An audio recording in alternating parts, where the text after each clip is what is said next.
Young delivery girl went to mansion with old bicycle. The millionaire couldn't stop. If this story interested you, don't forget to subscribe to our channel and tell us which city you're watching from. We continue. The afternoon sun painted the San Francisco sky with golden hues as Emma pedaled her old iron bicycle through the streets of Pacific Heights. Her flowery dress fluttered in the gentle breeze as she balanced carefully, protecting the food container she carried in her insulated bag. This wasn't an ordinary delivery. It was her first order to one of the most imposing mansions in the neighborhood. The bicycle, inherited from her grandfather Jack, had been restored with such care that each piece seemed to tell a story. The handlebars, slightly bent to the right, held memories of the mornings when he taught her to ride on the quiet streets of her hometown in Kentucky. The patched seat still maintained the smell of old leather, reminding her of the afternoons when she watched her grandfather in his improvised workshop, fixing bicycles for the entire neighborhood. Upon reaching the gates of the Anderson mansion, Emma felt her heart race. Not because of the imposing structure itself, but because of the weight of responsibility. This delivery could mean a change in her life. The southern dishes she prepared with such care were beginning to gain fame in the neighborhood, and an influential client could open many doors. On the other side of the tinted windows of the mansion, Thomas Anderson observed the unusual scene with growing curiosity. There was something magnetic about the simplicity of that young woman, which contrasted drastically with the surroundings. Among imported cars and uniformed drivers, she stood out like a living painting of an America he hadn't seen in a long time. "Sir, the delivery girl has arrived with your order," announced the housekeeper, but Thomas was already on his way to the door. For the first time in years, he felt compelled to personally receive a delivery. There was something familiar in that scene that transported him to his own childhood memories in Kentucky. Emma dismounted from her bicycle with the grace of someone who performed that movement hundreds of times a day. Her brown eyes, lively and determined, met Thomas's, and for a brief moment time seemed to slow down. She adjusted her flowery dress, a simple model her mother had sewn, and walked toward the door with the insulated bag in hand. "Good afternoon, Mr. Anderson. I brought your order as agreed," she said, her voice carrying the soft accent of the southern interior. Thomas couldn't take his eyes off the scene. There was something deeply authentic about this young woman that intrigued him. "Please come in," he invited, surprising not only Emma but also his housekeeper, who observed the scene with visible disapproval. "I'd like to know more about these dishes that have been winning over the neighborhood." Emma hesitated for a moment, but something in Thomas's gaze made her accept the invitation. As she followed him through the luxurious corridors of the mansion, she couldn't help but notice how he seemed out of place amid so much refinement. There was a simplicity in his gestures that didn't match the formality of the environment. In the kitchen, Thomas insisted that she accompany him while he tasted the southern fried beans he had ordered. The familiar aroma filled the room, and for a moment, both found themselves transported to their respective childhoods in Kentucky. "This reminds me of my grandmother's cooking," commented Thomas, his eyes shining with an emotion long dormant. "It's been years since I've tasted this flavor of home." Emma smiled, recognizing in that successful man something she saw daily in the mirror, the longing for his roots. "It's my grandfather's recipe," she revealed. "He always said that food isn't just sustenance, it's memory." The conversation flowed naturally, like a river finding its course. Thomas discovered that Emma had arrived in San Francisco 2 years ago, carrying only her grandfather's bicycle and the dream of opening her own cafe. She in turn realized that behind the facade of the successful businessman was a man who still cherished the simple things in life. Time passed unnoticed, and when Emma realized, the sun was already setting on the San Francisco horizon. "I need to go," she said, getting up. "I still have other deliveries to make."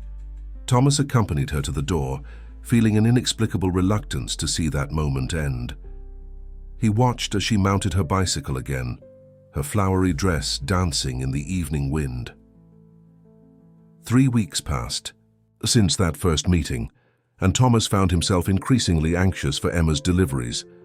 There was something comforting about her presence that made him momentarily forget the constant pressures of his corporate life. In their brief conversations, he discovered that they shared not only Kentucky roots, but also a similar outlook on life. That afternoon, dark clouds were gathering in the San Francisco sky, heralding a storm. Thomas was in an important video conference when the first thunders began to echo through the city. His thoughts, however, were divided between the numbers presented on the screen and concern for Emma, who should arrive at any moment with her weekly delivery. The downpour broke without warning, turning streets into improvised rivers. It was then that he saw her through his office window. Emma was pedaling with difficulty, protecting the insulated bag with her own body while the rain mercilessly punished her. Without thinking twice, Thomas interrupted the meeting and ran down the stairs. "You're soaked," he exclaimed, helping her inside. Emma was shivering from cold, her wet clothes completely stuck to her body. The bicycle, which she had leaned under the protection of the porch, was dripping, forming a puddle on the impeccable floor. "I'm sorry, Mr. Anderson," she began, but Thomas interrupted her with a gesture. "Please, call me Thomas, and there's nothing to apologize for. Come, you need to dry off before you get sick." The housekeeper, Mrs. Parker, was quickly mobilized to provide towels and dry clothes for Emma. Meanwhile, Thomas ordered hot tea prepared and called to cancel his afternoon appointments. Something told him that this moment should not be wasted. Emma reappeared minutes later, wearing a sweatsuit that belonged to Mrs. Parker's daughter. Her dark hair, still damp, framed a face that alternated between embarrassment and gratitude. "You didn't have to go to all this trouble," she said, sitting at the kitchen table where Thomas was waiting with 2 steaming cups of tea. "It's no trouble at all," he replied, pushing a plate of homemade cookies in her direction. "Actually, you gave me a great excuse to escape a boring meeting." Emma laughed, and the sound of her laughter seemed to light up the room. Outside, the storm continued, but inside the mansion a bubble of warmth was created that neither was prepared to break. "You know," began Thomas, after a moment of comfortable silence, "since you started bringing your dishes, I've been thinking a lot about Kentucky, about how life was different there." Emma nodded, understanding perfectly what he meant. "Sometimes I wonder if I made a mistake coming to San Francisco. Everything here is so fast-paced." "And why did you come?" "For the same reason everyone comes, I guess, chasing a dream." She paused, as if deciding whether to continue. "I want to open my own cafe, a place that serves not just food but memories, you know?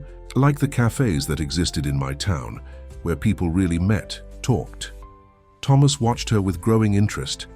There was a genuine passion in her voice when she talked about her plans, a light he hadn't seen in a long time in his own reflection. "And how's that dream going?"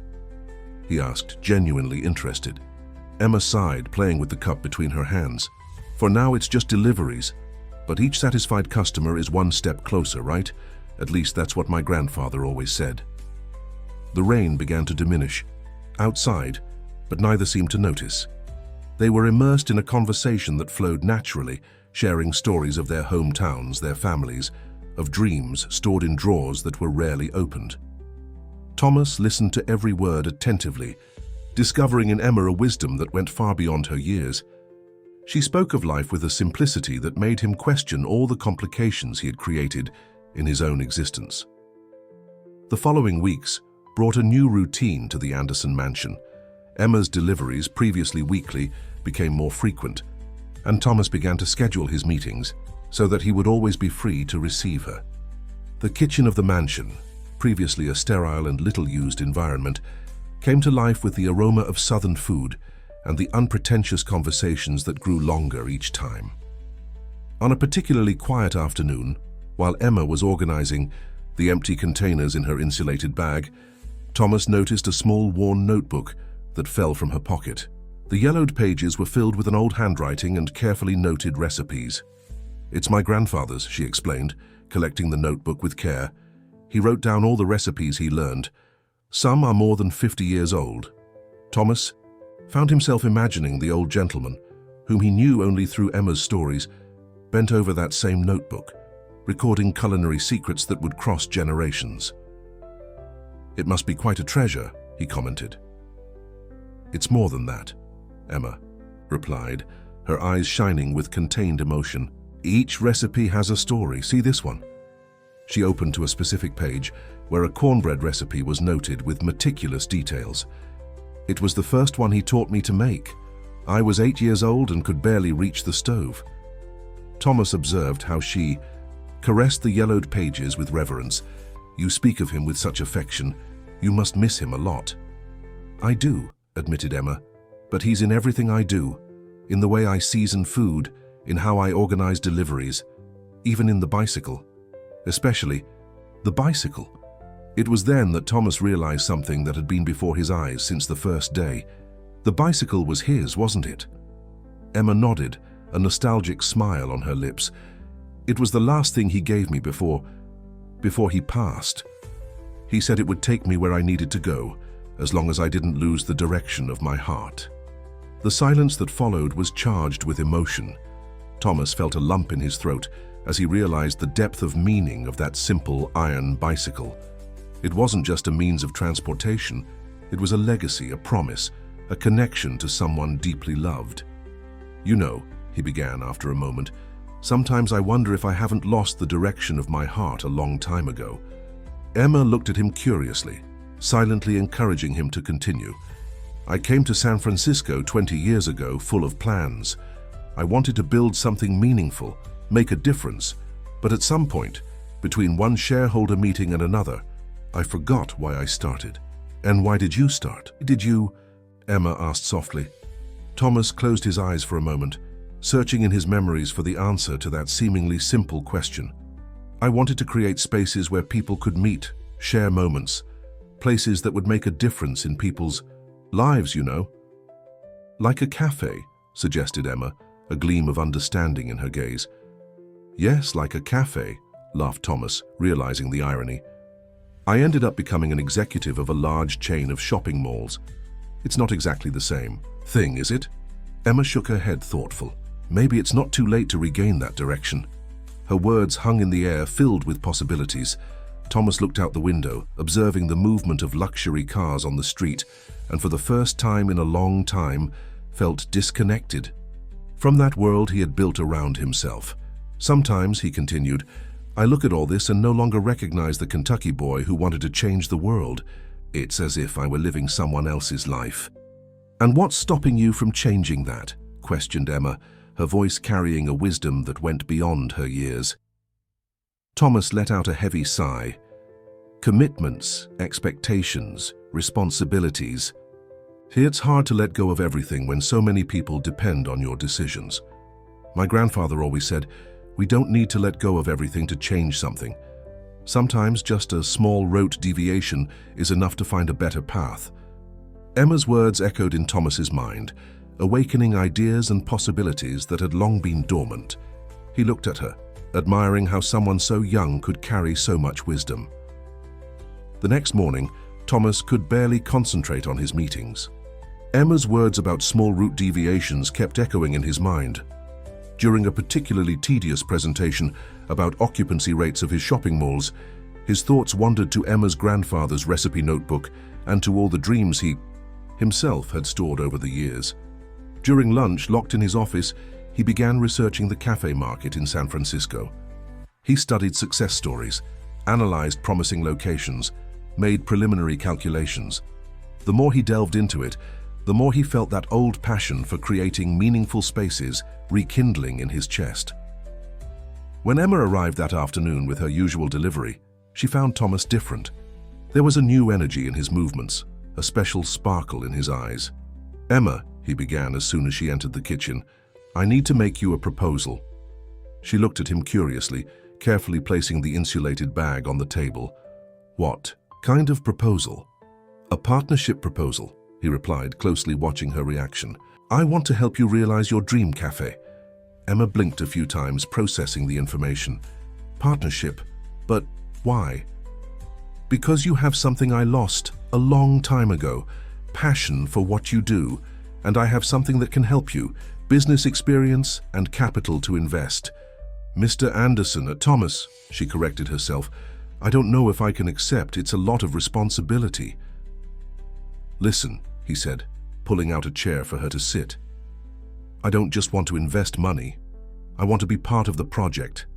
Help. Build something meaningful, like I dreamed of doing when I arrived in San Francisco. Emma sat down, still stunned by the proposal. But your business, your company, they will continue to exist, he completed. But this would be something different, something ours. A small route deviation, as you yourself said. Emma's eyes shone with a mixture of hope and apprehension. And how would it work? To start, we could do a test. How about participating in some food fairs? It would be a way to test the recipes, build a clientele, better understand the market. Emma bit her lip, thoughtful. I'm afraid of disappointing you. Emma, said Thomas, his voice soft but firm, you're already doing much more than delivering food. You're delivering memories, affection, connections. That's exactly what a cafe needs to be. She looked out the window at her bicycle parked in the garden. The afternoon sun made the restored metal shine, reminding her of her grandfather's words about following the direction of her heart. What if it doesn't work out? She asked, turning her gaze back to Thomas. What if it does? He replied with a smile. Besides, we're not talking about $1 million investment. We'll start small, learn from each step. Emma took a deep breath, feeling the weight of the decision. It was a crucial moment, one of those her grandfather said defined the course of a life. I need to think a bit, she finally said. Of course, agreed Thomas. Take the time you need.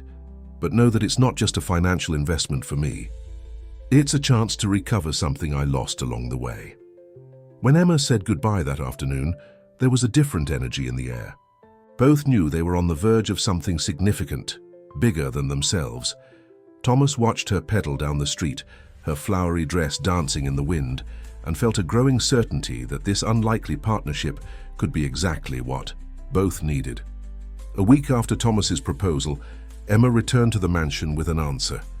Her heart beat rapidly as she parked her bicycle in the usual place, but there was a new determination in her steps as she crossed the garden toward the door.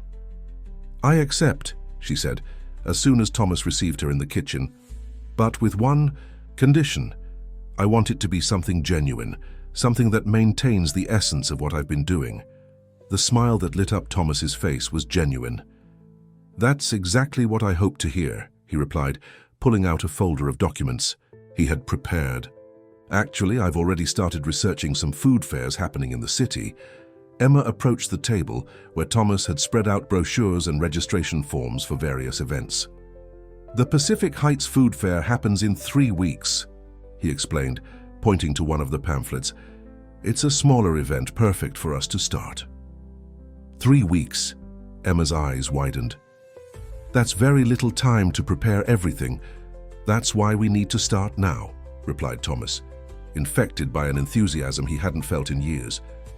First, let's define a special menu for the fair. Emma opened her recipe notebook, inherited from her grandfather, and began to carefully leaf through the yellowed pages. We can make a selection of what has been working best in the deliveries, along with some special recipes from here. The following hours were dedicated to planning every detail. Thomas, accustomed to dealing with large numbers and corporate strategies, was surprised by the pleasure he felt in discussing minutiae, such as the arrangement of dishes in the booth and the order of preparation of the recipes. We need a name, Emma suddenly said, raising her eyes from the notebook. Something that represents what we want to convey. Thomas looked out the window, where Emma's bicycle rested in the afternoon light. How about Iron Blossom, he suggested, like your bicycle, something that unites delicacy with strength. Emma's eyes filled with contained tears. That's what my grandfather used to call me when I was little, she revealed, her voice choked with emotion. Then it's perfect, concluded Thomas, feeling they had found something much more significant than just a commercial name. The days leading up to the fair were intense. Emma dedicated herself to testing and perfecting each recipe that would be presented, while Thomas took care of the bureaucratic and logistical part. Mrs. Parker, the housekeeper who initially disapproved of their closeness, ended up becoming a valuable ally, offering suggestions and helping with preparations. You're from Kentucky too, aren't you, Mrs. Parker? Asked Emma one afternoon while they were trying a new version of the biscuits. Yes, I am, dear. From Lexington, replied the housekeeper, tasting the biscuit with a critical air. It needs more butter, and you can't rush baking or they won't. Rise properly. Thomas observed the interaction between the two with a discreet smile. It was as if his kitchen, previously so formal and impersonal, had been transformed into a small piece of Kentucky in the heart of San Francisco. The eve of the fair arrived faster than they expected. Emma spent the entire afternoon in the mansion's kitchen, preparing doughs and separating ingredients. Thomas, in turn, confirmed every logistical detail, from arrival time to booth setup. "Nervous?" he asked, finding Emma sitting on the back steps, drinking coffee after hours of preparation. "A little," she admitted. "It's different from making deliveries. There will be exposed, vulnerable." Thomas sat beside her, something he never imagined doing before meeting her. "You know what's funny? I run a company with thousands of employees, but I'm more anxious about this fair than any board meeting." Emma laughed, and the sound of her laughter seemed to ease the tension of the moment. "That makes two of us then. But you know something? I think my grandfather would be proud, not just for the business itself, but for me having found someone who believes in the same dream." Thomas felt the weight of those words. It was true, at some point the project had become much more than a simple investment. It was a chance for redemption, for reconnection with his own forgotten dreams. "Tomorrow is just the beginning," he said, standing up and extending his hand to help her. "And whatever the result, it's already been worth it." Emma accepted his hand and stood up, feeling a current of energy pass between them in that brief contact. For a moment they stood there, their hands still joined as the sun set on the San Francisco horizon. The day of the fair dawned with a fine drizzle typical of San Francisco. Emma arrived at the mansion before the sun rose, carefully pedaling her bicycle through the wet streets. She found Thomas already awake, finishing organizing the last boxes in the car they had rented for transportation. "Ready?" he asked, helping her off the bicycle. "It's too late not to be, isn't it?" she replied with a nervous smile. Pacific Heights was just beginning to wake up when they arrived at the fair location. Other booths were already being set up, creating an atmosphere of expectation in the air. Thomas surprised Emma with his willingness for manual labor, helping to set up the booth structure, without caring about his Italian suit that was gradually becoming wrinkled. "I never imagined seeing Mr. Anderson carrying boxes," commented Mrs. Parker, who had insisted on accompanying them to help. "Neither did I," laughed Thomas, wiping his sweaty forehead, "but I confess it's more fun than my usual meetings." The Iron Blossom booth gradually took shape. Emma had insisted on some special details. Colorful, checkered tablecloths covered the tables, small pots of wildflowers gave a touch of coziness, and her bicycle, strategically positioned beside it, served as a unique eye-catcher. "It looks beautiful," said Thomas, admiring the final result. "It looks like a little piece of Kentucky in San Francisco." The first hours were tense. Visitors passed by, looked at the menu, but few stopped. Emma began to feel discouragement growing, but Thomas remained optimistic. "It's always like this at the beginning," he consoled her. "People first need to get to know it, smell the aroma." As if to confirm his words, the smell of freshly baked biscuits began to attract the first curious visitors. An elderly lady was the first to approach, attracted not only by the aroma, but also by the old bicycle. "This reminds me of my hometown," she commented as she tasted the biscuit. "It's been so long since I've eaten something like this, with the taste of home." From there, things began to change. Word of mouth among fairgoers brought more people, and soon a small line formed in front of the booth. Emma barely had time to breathe between one service and another, but her smile didn't diminish. Thomas, who initially planned to only supervise, found himself totally involved in the work. He served customers, explained the recipes, told stories about the origin of the dishes. For the first time in years, he felt truly useful, connected to something real. In the middle of the afternoon, however, a setback threatened all the work. The booth's gas supply began to fail, compromising the preparation of hot dishes. Thomas saw the panic in Emma's eyes. "What are we going to do?" she asked, seeing the line of customers growing. "We can't stop now." Thomas took a deep breath, thinking quickly. "Keep serving, I'll solve this." He left hurriedly, making calls. 15 minutes later, he was back with a new gas cylinder, which he had managed to get from a well-known restaurant in the area. His elegant clothes were completely dirty, but his smile was radiant.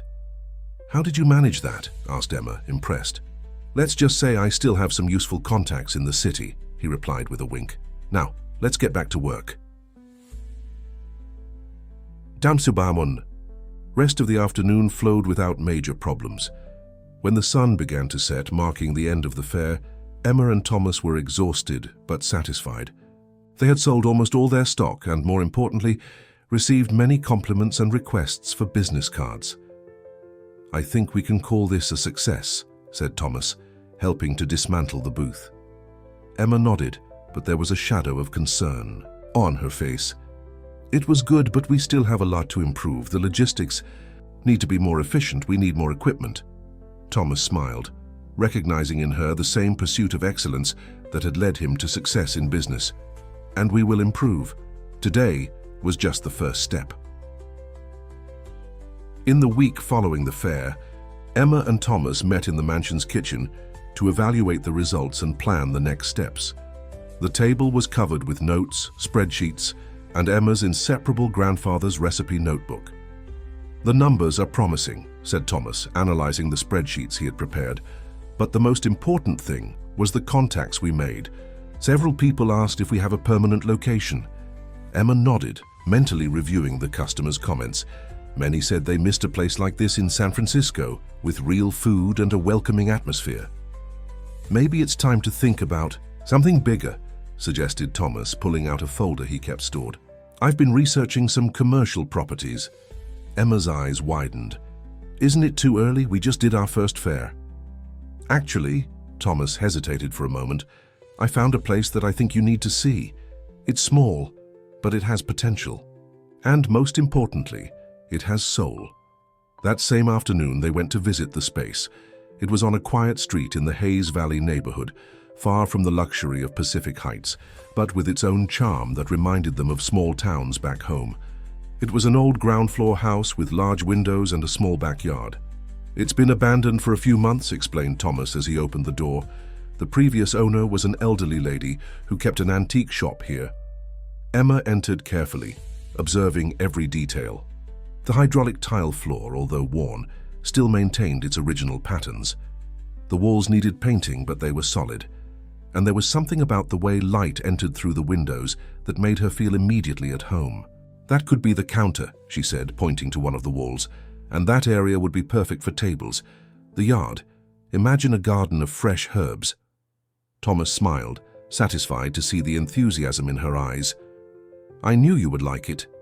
But there's one more thing I need to show you." He led her to the back of the house where an old door led to a small attached room. "This used to be the old garage, but I think it could be transformed into a professional kitchen," completed Emma, already visualizing the layout of the equipment. "Exactly. We would have to do a good renovation, of course. Change all the electrical, install proper exhaust." Emma slowly walked through the space, touching the walls with her fingertips as if wanting to feel the energy of the place. She stopped in front of one of the windows, observing the movement on the street. "You know what else I like?" she said after a moment. "You can get here by bicycle." Thomas laughed, but there was something more in his gaze, a mixture of admiration and affection that had been growing each day. "So, what do you think? Want to take this step?" Emma took a deep breath, feeling the weight of the decision. It was a dream too big to fit in her savings as a delivery girl, but also too big to let pass. "How would we do it?" she asked, turning to Thomas. "Financially, I mean." "We can structure a formal partnership," he replied, having already thought a lot about this. "You contribute your knowledge, your recipes, your experience. I contribute the initial capital and my management experience." "And the division would be?" 50% for each," said Thomas without hesitation. "Equal partners." Emma shook her head, surprised. "But you're going to invest much more money than I am. And you're going to invest something much more valuable, your soul, your talent, your dedication. Believe me, Emma, I know how to recognize value when I see it." A stubborn tear escaped from the corner of Emma's eye. She wiped it quickly, but not before Thomas noticed. "Hey," he said softly, approaching. "You don't have to decide now. You can think it over carefully." "I don't need to think," she replied, her voice firm despite the emotion. "This place, it's as if it were waiting for us, you know?" Thomas nodded, understanding perfectly what she meant. He himself had felt that when he first found the property, that inexplicable feeling that some things are simply meant to happen. The initial enthusiasm with the new space soon gave way to a series of practical challenges. The first meeting with the architect hired by Thomas revealed that the renovation would be more complex than they imagined. The old electrical installation needed to be completely redone, the roof had leaks, and compliance with health department. Regulations would require significant structural changes. "The initial budget will need to be revised," explained Thomas during a tense meeting in his office. "The renovation costs are practically double what we anticipated." Emma felt her stomach sink. "Maybe we should look for another place," she suggested, although the idea of giving up that space already hurt her heart. "No," replied Thomas firmly. "That place is perfect for what we want to create. We'll find a way." It was at this moment that Thomas's secretary interrupted the meeting. "Mr. Anderson, the board is waiting in the video conference room. The meeting started 10 minutes ago." Thomas cursed quietly. He had completely forgotten about the commitment. "I need to go," he told Emma. "But don't give up, okay? We'll solve this." The board meeting, however, brought more complications. The other directors were concerned about what they called Thomas's distractions. His involvement with the cafe project had not gone unnoticed. "Thomas," said one of the oldest board members, "you built an empire in the shopping mall sector. You can't risk everything for a cafe." "I'm not risking anything," Thomas defended himself. "I can perfectly manage both projects." "That's not how it seems," intervened another board member. "Your assistants comment that you've been spending more time discussing recipes than analyzing reports." Thomas felt his face heat up. It was true that in recent weeks he had delegated some responsibilities to dedicate more time to the project with Emma, but that didn't mean he was neglecting the company. "Gentlemen," he said, keeping his voice calm, "in 20 years, how many times have I disappointed this board?" The silence that followed was his answer. "Then I ask that you trust my judgment once more." The meeting ended with a tense atmosphere, but Thomas managed to buy time. Upon returning to his office, he found Emma still waiting, absent-mindedly, leafing through her recipe notebook. "Sorry for the delay," he said, loosening his tie. "Where were we?" Emma raised her eyes from the notebook, and Thomas realized she had been crying. "Maybe they're right," she said softly. "Maybe this is crazy." "What are you talking about?" "I heard some comments while I was waiting. The people here, they don't understand why you're getting involved with this, with someone like me." Thomas sat down beside her, feeling a mixture of anger and protectiveness. "And since when do we need them to understand?" "But your reputation, your company." "Emma," he interrupted, "you know what my biggest mistake has been in recent years? Letting others define what success means for me. I won't make that mistake again." She looked at him with a mixture of gratitude and concern. "But the renovation costs?" "We'll renegotiate with the architect, look for other suppliers. If needed, I can sell some personal investments. The important thing is not to give up." Emma opened the recipe notebook to a specific page where an old photo was carefully stored. It showed her grandfather next to his bicycle in front of a small country store in Kentucky. "He always said that the best dreams are those that scare us a little," she said, caressing the photo with affection. Thomas smiled, feeling that already familiar wave of admiration for her. "Your grandfather was a wise man. And stubborn," added Emma with a small smile. "I think I inherited that from him." "Good," replied Thomas, "because we're going to need a lot of stubbornness ahead." The work on the cafe was progressing slowly, but steadily. Thomas had managed to renegotiate some contracts and found more affordable suppliers without compromising the quality of the project. Emma, in turn, continued with her deliveries to maintain an income, now using part of the reformed kitchen of the future house as her base of operations. On a particularly busy afternoon, while Emma was preparing some orders, a distinguished-looking gentleman entered the establishment still under construction. He had well-groomed grey hair and wore an impeccable suit, although of an old-fashioned cut. "Sorry, we're not open yet," said Emma, coming out of the kitchen when she heard the footsteps. "I know," he replied with a gentle smile, "but the smell of your biscuits crossed the street and I couldn't resist. Would it be possible to make an exception?" There was something about the gentleman's manner that reminded her of her grandfather, and Emma found herself nodding before she even realized it. "So of course I can prepare a coffee to go with it." The man sat down at one of the few tables already set up, observing the environment with genuine interest.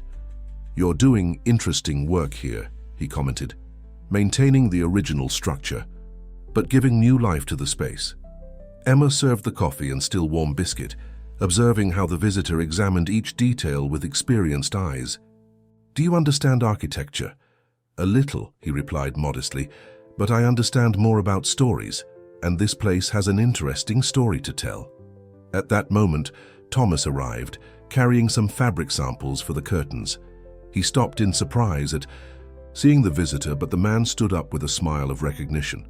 "Thomas Anderson," he said, extending his hand. "It's been a while." "Professor Williams?" asked Thomas, clearly surprised. "What are you doing here?" "So you know each other?" asked Emma, curious. "Professor Williams was my mentor in college," explained Thomas, "and later became one of the most respected food critics in the country." Emma felt her heart race. There was one of the most influential names in the industry, tasting her biscuit and drinking her coffee. "Ex-critic," corrected the professor with a smile. "These days I just enjoy good food without the pressure of having to write about it. And I must say, my dear, this is one of the best biscuits I've tasted in San Francisco." Emma blushed at the compliment. "It's my grandfather's recipe," she explained. "He had a small country store in Kentucky." "Ah, that explains a lot," interrupted the professor, his eyes shining. "You know, the real secret of good cuisine isn't in refined techniques or expensive ingredients. It's in the stories that each dish carries." Thomas observed the interaction with interest. He knew that look from the professor well. It was the same one he had when he discovered promising talent. "And what brings you to this neighborhood, Professor?" asked Thomas. "Curiosity," he replied, taking another sip of coffee. "I heard rumors about a successful businessman who was trading shopping malls for a neighborhood cafe. I had to see it with my own eyes." Thomas suddenly felt uncomfortable. "And what's your verdict?" The professor stood up, carefully adjusting his jacket. "My dear Thomas, you finally found something real to build, something with soul." Turning to Emma, he continued, "And you, my dear, have a rare gift, not just for cooking, but for creating connections through food." Before leaving, the professor left his card on the table. "When you're ready to open, let me know. I may no longer be an official critic, but I still know many people who need to know about this place." After his departure, Emma and Thomas remained silent for a few moments, processing what had happened. "That was," began Emma. "A sign," completed Thomas. "Professor Williams was never one for easy compliments. If he liked it, then maybe we're on the right track," she concluded, a hopeful smile lighting up her face. Thomas picked up one of the fabric samples he had brought, a rustic cotton in terracotta tones. "I think this would go perfectly with the walls, don't you think?" Emma nodded, touching the fabric with affection. "It reminds me of the curtains in my grandmother's house." And so, fueled by the unexpected visit from the professor, they continued their plans to transform that space into something special. Each decision, each detail was thought of not only in practical terms, but in how it would contribute to telling the story they wanted to share. Professor Williams's visit had a catalytic effect on the project. Thomas and Emma redoubled their efforts to finalize the renovation, but with that came new pressures and challenges. The board of Thomas's company was increasingly restless with his involvement in the cafe, and meetings became progressively more tense. "You missed 3 important meetings this month," warned his secretary, Sandra, who had been with him for more than a decade. "The board is beginning to question your priorities." Thomas sighed, running his hands over his tired face. He was in his office at the company, surrounded by reports that needed his attention, but his thoughts kept returning to the details of the cafe. Schedule an extraordinary meeting with the board for tomorrow, he decided. It's time to clarify some things. That same afternoon, while supervising the installation of equipment in the cafe's kitchen, Thomas received a call from his sister, Jennifer. "Thomas, we need to talk." Her voice sounded concerned. "I'm hearing things that worry me. They say you're putting your reputation at risk because of a girl." "It's nothing like that, Jen," he replied, controlling his irritation. "I'm investing in a business I believe in." "A cafe?" The incredulity in her voice was palpable. "You built an empire, Thomas. You're going to risk everything for a neighborhood cafe?" "Maybe that's exactly what I need," he replied, watching Emma through the window of the improvised office. She was teaching two newly hired employees how to prepare biscuits, her patience and dedication evident in every gesture.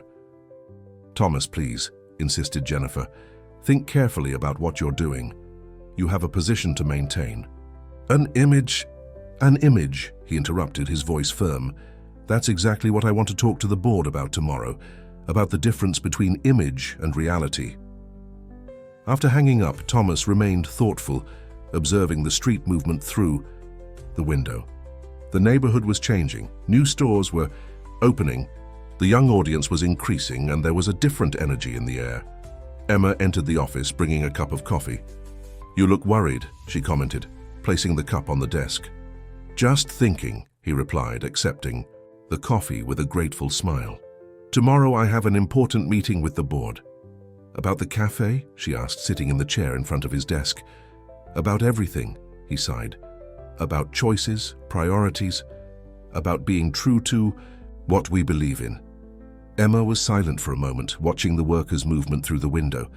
"You know," she began, "when I decided to come to San Francisco, many people told me it was crazy, that I should accept a job at the town hall in my city, marry the market owner's son, have a predictable life." Thomas observed her with interest. It was rare for Emma to talk about her life before San Francisco. "But my grandfather," she continued, "was the only one who supported me. He said that some decisions need to be made with the heart, even if they seem crazy to others." "Your grandfather was a wise man," commented Thomas, feeling that already familiar wave of admiration for her. "He was," agreed Emma, a soft smile on her lips. "And you know what else he used to say? That when people try too hard to convince you to give up on something, it's usually a sign that you're on the right track." Thomas laughed, feeling some of the tension leave his shoulders. "So I should thank everyone who's trying to make me give up?" "Exactly," she replied, standing up. "Now, do you want to try the new cornbread we're testing? The girls just took it out of the oven. Shouldn't I be preparing for tomorrow's meeting? And is there better preparation than cornbread?" she asked with a wink. Thomas followed her to the kitchen, where the aroma of freshly baked bread filled the air. He observed how the employees already moved with familiarity through the space, how the new curtains danced with the afternoon breeze, how everything seemed to be finding its place. The meeting room on the top floor of the corporate building was full when Thomas entered. The board members, all in their impeccable suits, awaited him with tense expressions. At the head of the table, James Carter, the chairman of the board, nervously drummed his fingers on the polished wooden surface. "Thomas," began James, his formal tone colder than usual, "we called this meeting because we're seriously concerned about the direction you've been taking in recent months." Thomas adjusted himself in his chair, maintaining the serene posture that characterized him. "I imagine you're referring to Iron Blossom." "Among other things," intervened Robert Mills, another board member, "your dedication to the company has been questionable. Cancelled meetings, delayed decisions, and the numbers," interrupted Thomas, his voice calm but firm. "Have the company's results suffered any negative impact in recent months?" An uncomfortable silence took over the room. Indeed, the numbers continued to be excellent, as always. "It's not just about numbers, Thomas," argued James. "It's a matter of image. You are the face of this company. How do you think our shareholders feel when they see you involved with a neighborhood cafe?" Thomas took a deep breath, remembering Emma's words from the previous afternoon. "Gentlemen, in 20 years, we've built one of the largest companies in the sector together. We've transformed the shopping mall market in the country. But do you know what I realized? That amid so much success, we lost something essential. "And what would that be?" asked Robert, with evident sarcasm. "Real connection with people," replied Thomas, standing up and walking to the panoramic window. "Our malls are impressive structures, but how many of them have soul? How many really make a difference in people's lives beyond consumption?" "That's poetry, Thomas," retorted James.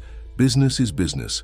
"Exactly why I invested in Iron Blossom," Thomas turned to face them, "because sometimes we need a smaller business to remind us why we started, to reconnect with what really matters."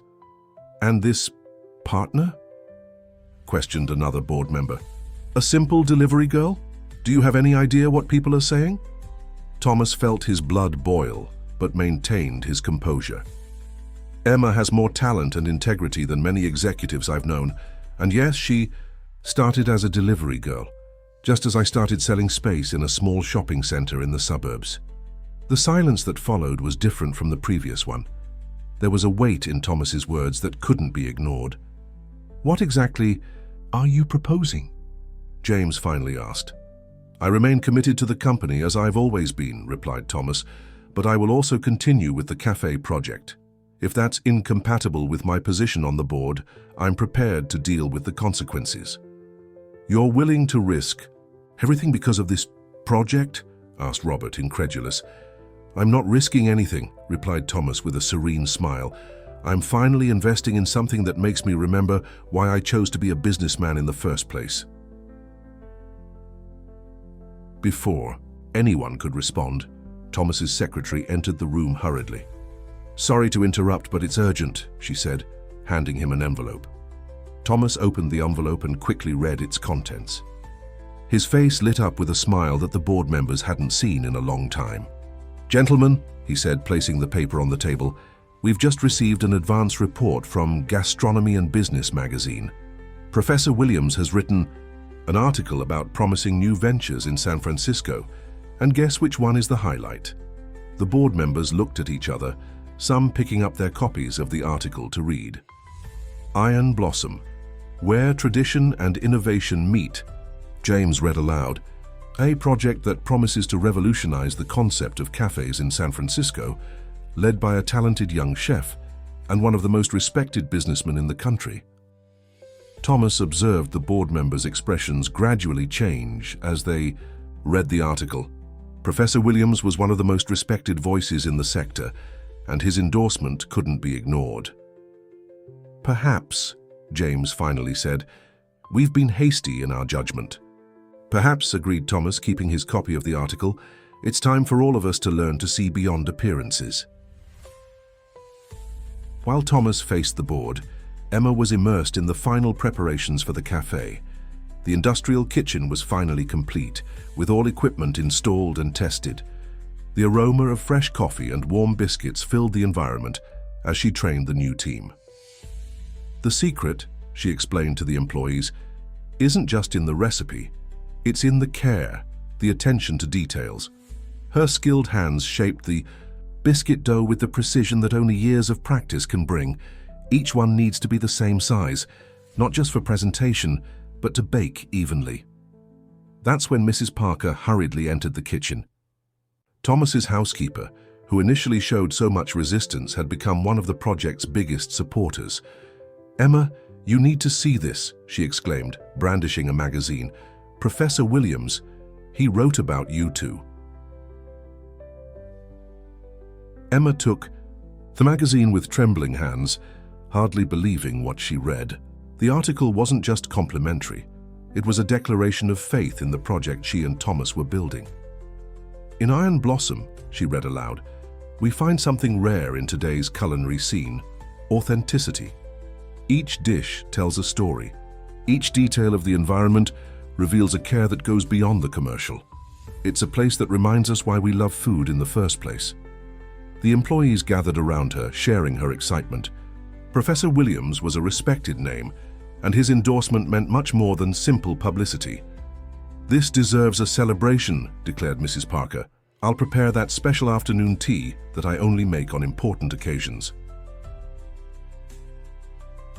While the housekeeper moved around the kitchen with familiarity, Emma allowed herself a moment of reflection. She observed the space around her, the freshly painted walls in soft tones, the cotton curtains swaying with the breeze, her restored bicycle occupying a prominent place near the entrance. Every detail had been thought out to create not just a cafe, but a piece of Kentucky in San Francisco. The solid wood tables, made by a craftsman from the countryside. The cloth napkins with delicate embroidery, work of a cooperative of artisans. The ceramic cups, each slightly different from the other, produced especially for Iron Blossom. The Irish sound of her cell phone brought her back to the present. It was a message from Thomas. "Meeting over, on my way, have news." Emma smiled, imagining how the confrontation with the board had been. She knew Thomas well enough now to know that he wouldn't easily give up on what he believed in. "The biscuits are ready," announced one of the employees, opening the oven. The familiar aroma filled the kitchen, bringing with it memories of mornings at her grandfather's store, the sound of his voice teaching the secrets of the recipe, the warmth of the wood-burning oven. "Perfect," approved Emma, tasting one. "Exactly how my grandfather made them." Mrs. Parker, who was also tasting the biscuit, nodded with approval.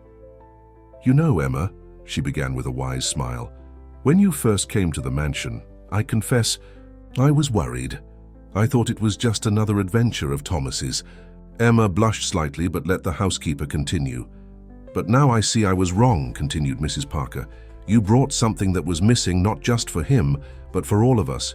A bit of simplicity, a bit of truth." The bell at the front door rang, announcing someone's arrival. Through the kitchen glass, Emma saw Thomas entering, still in his impeccable suit, but with a smile that lit up his entire face. "I think we have a lot to talk about," she said, wiping her hands on her apron. "And celebrate," he added, showing his own copy of the magazine. "But first, are there fresh biscuits?" The repercussion of Professor Williams's article was immediate. The phone at Iron Blossom, still under construction, wouldn't stop ringing with people wanting to know the opening date.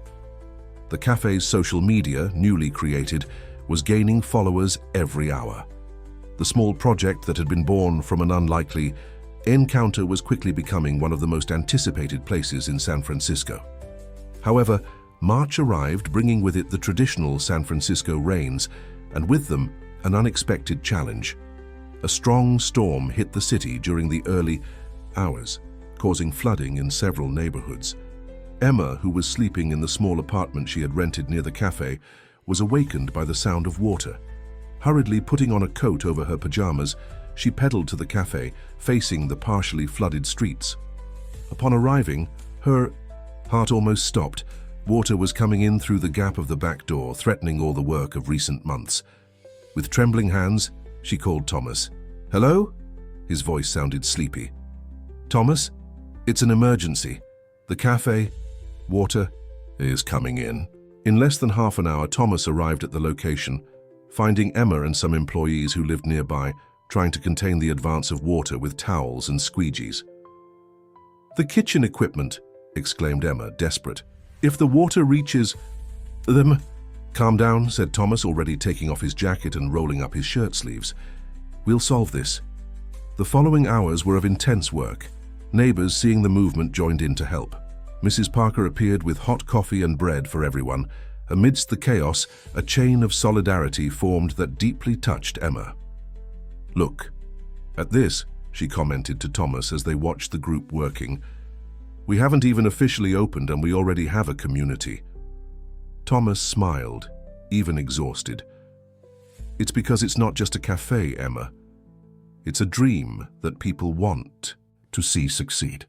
When they finally managed to contain the water and start cleaning up the mess, the sun was already setting. The damage had been less than they feared. Some damaged furniture, part of the ingredient stock lost, but nothing that couldn't be recovered. "We'll have to postpone the opening," sighed Emma, sitting in one of the chairs they had managed to save. "Maybe not," replied Thomas, a familiar gleam in his eyes. "Maybe this is exactly what we needed." "What do you mean?" "Think about it. All these neighbors who came to help, they already feel part of Iron Blossom. What if, instead of a traditional opening, we did something different?" Emma tilted her head curious. What kind of different? A charity event, explained Thomas, his enthusiasm growing. We could organize a special breakfast with part of the proceeds going to help other people affected by the flood in the neighborhood.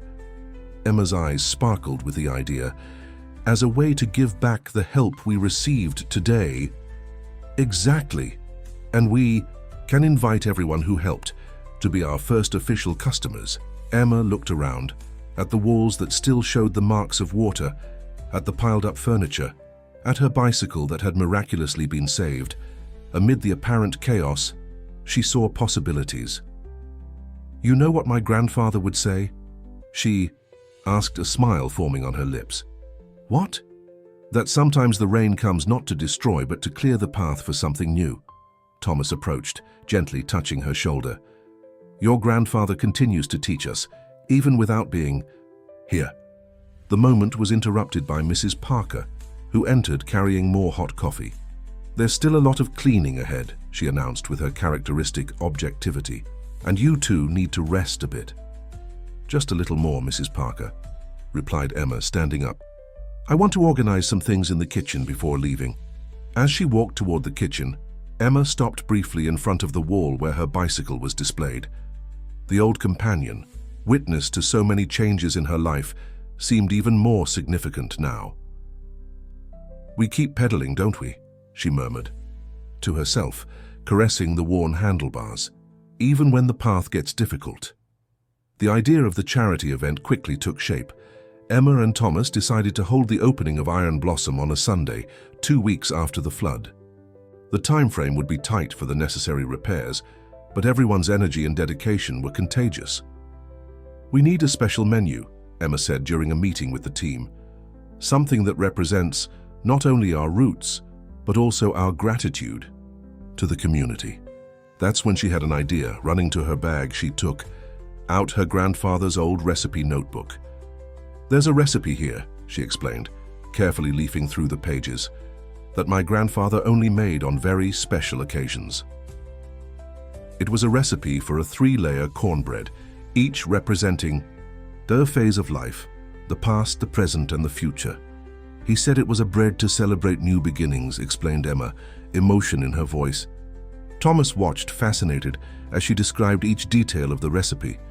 The first layer, denser and traditional, brought the taste of memory. The second, light and aromatic, represented the present moment. The third, with a touch of different spices, symbolized the surprises that the future held. It's perfect, he said.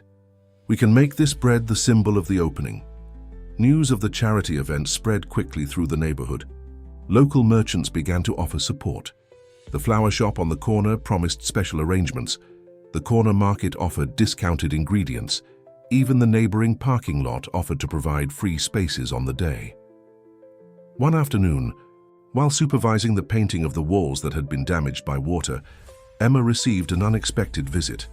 It was an elderly lady, leaning on a cane, who observed everything with attentive eyes. My husband had a bakery near here, many years ago, she recounted.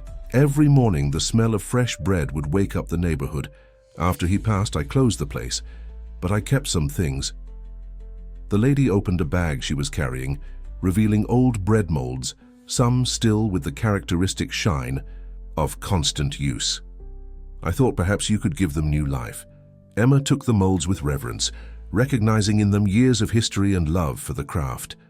Would you do us the honor of being our special guest at the opening? She asked. The elderly woman smiled, her eyes shining. I wouldn't miss it for anything. The neighborhood needs to wake up to the smell of fresh bread again. The days leading up to the opening were of intense work. The team worked hard between the final repairs and food preparation. Thomas, surprising everyone, spent more and more time in the kitchen, learning the secrets of the recipes from Emma. I never imagined seeing Mr. Anderson getting his hands covered in flour, commented Mrs. Parker, watching him try to shape a biscuit. Neither did I, he laughed, looking at his hands covered in dough. But you know something? I've never felt so alive. On the eve of the opening, after everyone had already left, Emma remained at the cafe, making final adjustments. The kitchen was impeccable, the tables perfectly arranged, her bicycle shining in its place of honor on the wall. Thomas found her sitting at the counter, leafing through her grandfather's recipe notebook. "Everything is perfect," he said softly. "I wish he could see this," she replied, a stubborn tear running down her face. Thomas sat beside her, watching the movement of the street through the windows. "He sees," he said simply, "through every recipe you prepare, every smile you share, every person you touch with your work." Emma rested her head on his shoulder, a natural gesture that surprised both of them with its simplicity and comfort. They stayed like that for a moment in silence, just feeling the weight and beauty of that Eve moment. The day of the opening dawned with a timid sun that gradually overcame the fog typical of San Francisco mornings.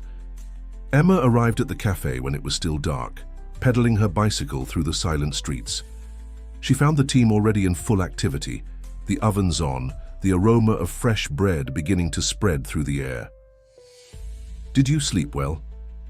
asked Mrs. Parker, who was supervising the organization of the sweets. "Actually, I barely slept," confessed Emma, tying her hair and putting on her apron. "I spent the whole night thinking about the special bread." The 3-layer bread, her grandfather's recipe, would be the highlight of the opening. Emma had spent days practicing, adjusting every detail until achieving the perfection that memory demanded. Now, faced with the challenge of preparing it for so many people, she felt the weight of responsibility. Thomas arrived shortly after, carrying boxes of fresh flowers sent by the neighborhood flower shop. "The arrangements will be beautiful," he commented, observing Emma immersed in the bread preparation. "Need help?" "You can start separating the ingredients for the first layer," she replied, focused on aligning the molds. "And Thomas, thank you for everything." He smiled, understanding. Everything that gratitude contained. It wasn't just for today, but for the entire journey that had brought them here. As the morning progressed, the movement around the cafe grew. Neighbors passed by to give their final good luck wishes, local journalists prepared their cameras, and a line began to form on the sidewalk. "Professor Williams just arrived," announced one of the waitresses, causing a small commotion in the kitchen. The food critic entered through the back door, bringing with him a package wrapped in brown paper. "A gift for the house," he said, handing the package to Emma. Inside was an old copper kettle, so polished it shone like gold. "It was my grandmother's," he explained. "I thought it would find a new home here." Emma hugged the kettle to her chest, moved by the meaning of the gesture. Another piece of history, another memory to be honored. At 10 o'clock sharp, Thomas officially opened the doors of Iron Blossom. The first to enter was the lady from the old bakery, leaning on her cane, her eyes shining as she recognized her. Old bread molds being used again. The cafe quickly filled up. The buzz of conversations, the clinking of cups, the exclamations of pleasure while tasting the treats. Everything mixed in a symphony that made Emma's heart overflow with joy.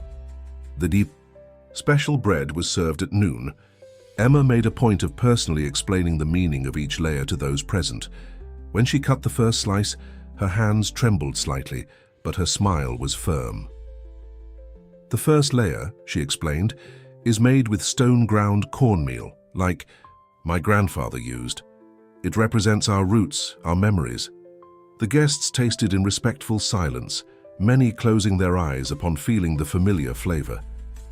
The second layer has a touch of orange and mild spices. It's our present, the moment we're living now. Thomas observed everything from a corner, moved to see how each person seemed to understand exactly what that bread represented. "And the third layer," continued Emma, her voice choked, "has a special secret that my grandfather never fully revealed. He said it was to remind us that the future always holds sweet surprises for those who know how to wait." Professor Williams, after tasting his piece, approached Emma. "You know," he said, "in all my years as a critic, I've never tasted something that told such a beautiful story through flavor." The hours flew by. The afternoon sun was already beginning to lower when the last customers said goodbye. The team was exhausted, but happy. They had managed not only to open the cafe, but to create something truly special. After the last customer left and the team finished cleaning, Emma and Thomas sat at one of the cafe tables, sharing a last cup of the day. The silence between them was comfortable, full of all the emotions experienced in the last few hours. "We did it," Emma finally said, a tired but happy smile on her face. "You did it," corrected Thomas. "I just helped make it possible." Emma shook her head, gently disagreeing. "No, Thomas, we did it. Each person who walked through that door today is part of this story. Each one brought a bit of themselves, a bit of their own memories and dreams." Thomas looked at the space around them, the now empty tables that hours before were overflowing with life, the curtains gently dancing in the evening breeze, the bicycle on the wall reflecting the last rays of the sun. "You know," he began, "I spent years building huge, impressive places, but I never felt what I felt today. This place is real." Emma understood perfectly what he meant. It was the same feeling she had in her grandfather's old country store, that feeling of belonging, of creating something that went beyond the commercial. "What do you think your grandfather would say if he could see this?" Thomas asked softly. Emma smiled, her eyes misty. "He would say that some recipes aren't in books, they're in the heart." Thomas reached his hand across the table, gently touching hers. The gesture was simple, but loaded with meaning. They didn't need words to express what they felt. It was there in the air between them, sweet like the aroma of the special bread that still lingered in the kitchen. "Emma," began Thomas, his voice softer than normal, "I need to tell you something." She looked at him, curious. "Remember that first day when you arrived at the mansion with your bicycle?" Emma nodded, smiling at the memory. "At that moment, seeing you through the window, I felt something I hadn't felt in years, a kind of awakening, as if someone had shaken me and said, 'Wake up, life is more than reports and meetings.'" Emma gently squeezed his hand, encouraging him to continue. "And every day since then, every delivery, every conversation, every moment planning. This place, it was like rediscovering who I really am, who I always wanted to be." "And who are you, Thomas?" she asked softly. "Someone who finally found his way back home," he replied, looking into her eyes, "and that path led me to you." The silence that followed was electric, full of possibilities. Outside, the city continued its frenetic rhythm, but inside Iron Blossom, time seemed to have stopped. "You know what's funny?" said Emma after a moment. "I came to San Francisco chasing a business dream, but I found much more than that. I found a family. Mrs. Parker, the team, the neighbors, and you." Thomas smiled, that smile she had learned to love, sincere, without the masks that the corporate world demanded. "And now?" he asked. Emma looked at her bicycle on the wall, silent witness to her entire journey. "Now we keep pedaling together." The last ray of sun of the day entered through the window, bathing the environment in golden tones. It was as if the universe itself was blessing that moment, that place, that story that had just begun. The weeks following the opening of Iron Blossom were intense.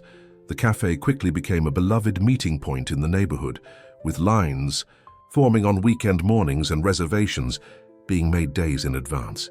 But it wasn't just the commercial success that made the place special.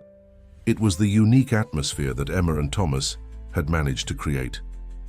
On a particularly busy morning, as Emma was organizing the kitchen, Mrs. Parker hurriedly entered, carrying an old box. "I found this in the back of the cupboard at the mansion," she said, placing the box on the counter. "They're old recipes from my family. I thought maybe you'd like to take a look." Emma carefully opened the box, finding dozens of yellowed cards, handwritten with a delicate penmanship. "Mrs. Parker, this is a treasure." The housekeeper smiled, proud. "There are recipes my grandmother brought from Kentucky. Some I didn't even remember existed anymore." As she leafed through the cards, Emma found a recipe that caught her attention. "Grandma Dolores's cornbread with cheese." "That one," said Mrs. Parker, pointing to the card, "was my grandmother's specialty. She only made it on very special occasions." Emma read the ingredients carefully, noting the similarities with her own grandfather's recipe. It's amazing how family recipes resemble each other, even coming from different places. That's because they all carry the same main Ingredient, replied Mrs. Parker with a wise smile. Love. At that moment, Thomas entered the kitchen. Since the opening, he had been spending more and more time at the cafe, dividing himself between his corporate responsibilities and his growing passion for the new business. What are you two plotting? He asked, noticing their concentration. Over the box of recipes. We're expanding our repertoire, replied Emma, showing him the cards. Mrs. Parker brought a real treasure. Thomas picked up one of the cards, reading with interest. This gave me an idea, he said, that familiar gleam in his eyes. What if we created a special project? Emma and Mrs. Parker looked at him with curiosity. We could invite people from the neighborhood to share their family recipes, create a kind of gastronomic memorial of the community. Like a collective cookbook? Asked Emma, already excited about the idea.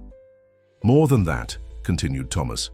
Each recipe would come with its story, with old photos, with the memories that accompany it. We could hold monthly events where people present their dishes, tell their stories. And the best recipes could enter the cafe's menu, completed. Emma perfectly understanding Thomas's vision.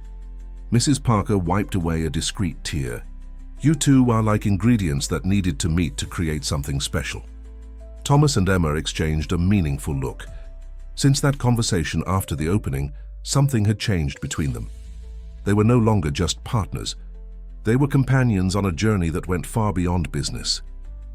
I'll leave you two planning, said Mrs. Parker with a suggestive smile, heading for the door. I'm sure you have a lot to talk about. After she left, Thomas approached Emma, who was still leafing through the old recipes. What do you think? He asked softly. About transforming Iron Blossom into a place where people's stories can stay. Alive? Emma raised her eyes to him, feeling that already familiar warmth in her chest.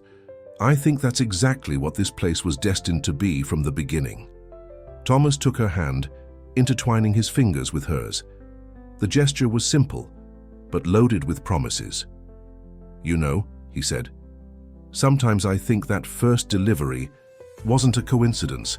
It was destiny presenting a new recipe for our lives. Emma smiled, gently squeezing his hand. A recipe we're still discovering, right? And how about we discover it together? He asked, his heart beating faster. Before Emma could respond, they heard the familiar sound of customers arriving. The cafe was beginning to fill up for lunch. Duty calls, she said, reluctant to let go of his hand. We'll continue this conversation later, promised Thomas, a smile full of expectations on his face. The community cookbook project quickly came to life. Emma and Thomas organized a special event at the cafe to present the idea to customers. The response was immediate and exciting. Dozens of people wanted to share their family stories and recipes. The first to present was Mrs. Coleman, the lady from the old bakery. She brought not only her recipes, but also yellowed photographs of her husband working with the same molds that now decorated Iron Blossom. Each batch was a declaration of love, she recounted, moved, not just to the craft, but to the people he fed every day. Professor Williams, who had become a frequent customer, was so impressed with the project that he offered to write the preface to the book. You're doing something unique, he said. You're not just preserving recipes, you're keeping the soul of a community alive. One quiet afternoon, as they organized the collected recipes, Emma found Thomas contemplating the bicycle on the wall. What are you thinking about? She asked, approaching. About how the simplest things can completely change our lives, he replied, turning to face her. You know, I always thought that success was building the biggest empire, having the biggest profit. But here, in this small cafe, I learned that success is creating something that touches people's hearts. Emma smiled, understanding perfectly what he meant. My grandfather always said that life is like a recipe. It's not enough to have the right ingredients. You need to know when each one should enter. And do you think the time has come? Asked Thomas, his voice soft but intense. Time for what? She teased, although her heart already knew the answer. Time for us to admit that this, he gestured between them, is more than a business partnership. It always has been. Emma felt her face heat up, but held his gaze. Maybe this is the recipe we were destined to create together. Thomas moved closer, taking her hands in his. Emma, you didn't just help me build a cafe. You helped me rebuild my own life. You made me remember who I really am. And who are you, Thomas? Anderson? She asked softly. I'm someone who learned that the best flavors in life don't come from the most expensive dishes, but from the most genuine moments. And with you, every moment has been incredibly genuine. Emma felt tears forming in her eyes, but didn't try to contain them. You know what's funny? I came to San Francisco chasing a business dream, but I found something much bigger. I found a place where I can be exactly who I am. And who are you, Emma? He asked, moving even closer. I'm someone who finally understood that sometimes we need to pedal a lot to find our true destination, she replied, smiling through the tears. The kiss that followed was soft, as natural as the dawn. Outside, the city continued its frenetic rhythm, but inside Iron Blossom, time seemed to have stopped to celebrate that moment. When they separated, Thomas kept Emma in his arms, as if afraid she might disappear. And now, she asked, resting, her head on his chest. Now we continue writing our story, he replied, one page at a time, one flavor at a time. The bell at the door rang, announcing the arrival of new customers. Emma and Thomas slowly separated, exchanging one last complicit look before returning to work. After all, they had a cafe to manage, stories to collect, and a new life recipe to develop, together. 6 months after the opening, Iron Blossom had transformed into much more than a cafe. It was a meeting point for stories, a place where old memories gained new life and new memories were created every day. The community cookbook project was almost complete, with more than 50 stories collected. On a particularly special Saturday morning, Emma arrived earlier than usual at the cafe. She had arranged with Thomas to prepare a surprise together for the book launch. Upon entering, she found an envelope with her name on it on the counter, written in his elegant handwriting. "Open when you're alone," said the note that accompanied it. With her heart racing, Emma opened the envelope. Inside was a bus ticket to her hometown in Kentucky, dated for the following weekend, and a letter.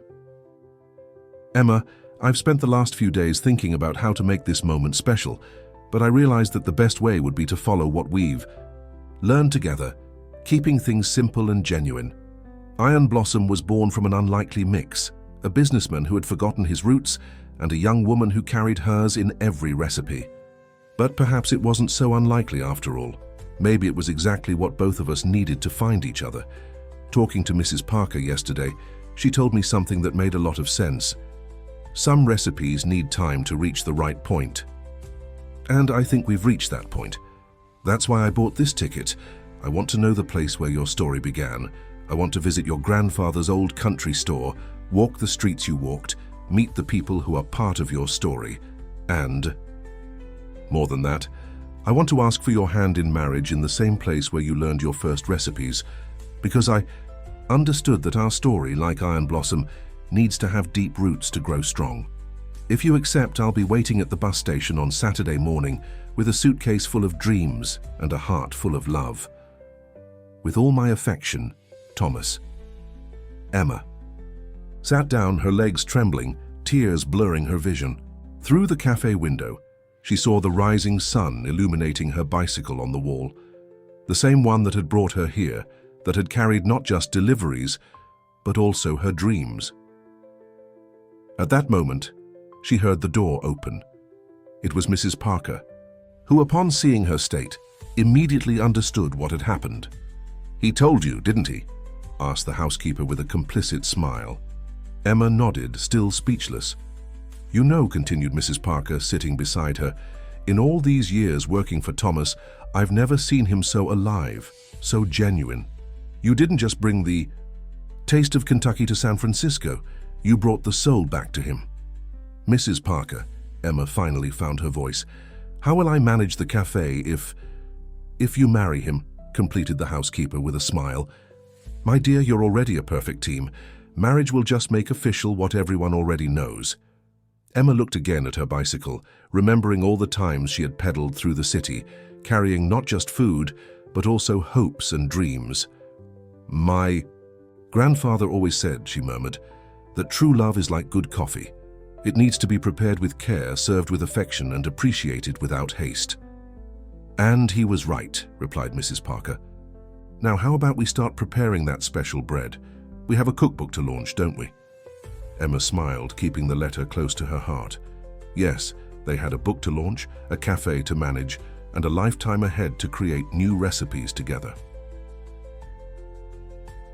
The launch of the book, Recipes from the Heart, The Stories of Iron Blossom, was an absolute success. The cafe was packed, with people holding their newly acquired copies, sharing stories and savoring the dishes that had inspired each page. Professor Williams, who had written a moving preface, made a point of being present. This book, he said, in his speech, is not just a collection of recipes.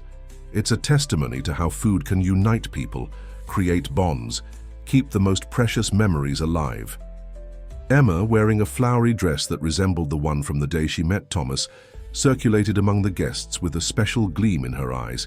Her yes to Thomas's proposal was kept in her heart, waiting for the right moment to be revealed. Thomas, in turn, could barely take his eyes off her. Each smile, each graceful gesture as she served the guests, each kind word exchanged with the customers, everything made him even more certain of his decision. Mrs. Coleman, the lady from the old bakery, brought a special surprise. She had recreated an old sweetbread recipe that her husband used to make. "It's the first time I've made it since he passed," she recounted, moved. "But here in this place I felt it was time to bring this memory back to life." Late in the afternoon, when the movement began to decrease, Emma gathered all the employees and closest customers. It was time to share the news. "Iron Blossom," she began, her voice trembling slightly, "was born from a dream and an old bicycle, but it grew thanks to love. Love for food, for stories, for people." She paused, looking for Thomas's gaze in the crowd. "And it was here, between these walls, that I found the greatest love of all. That's why I have a special announcement to make." Thomas approached, taking her hand in his. "Next weekend," continued Emma, "I'm going back to my hometown, and I'm not going alone. I'm taking with me the man who not only believed in my dream, but made it part of his. And there, in the same place where I learned my first recipes, we're going to start writing a new chapter of our lives." The explosion of joy was instantaneous. Mrs. Parker openly cried. Professor Williams raised his glass in a toast, and the customers enthusiastically applauded. "But Iron Blossom will continue to be our home," assured Thomas, embracing Emma, "because it was here that our story began, and it's here that it will continue to grow."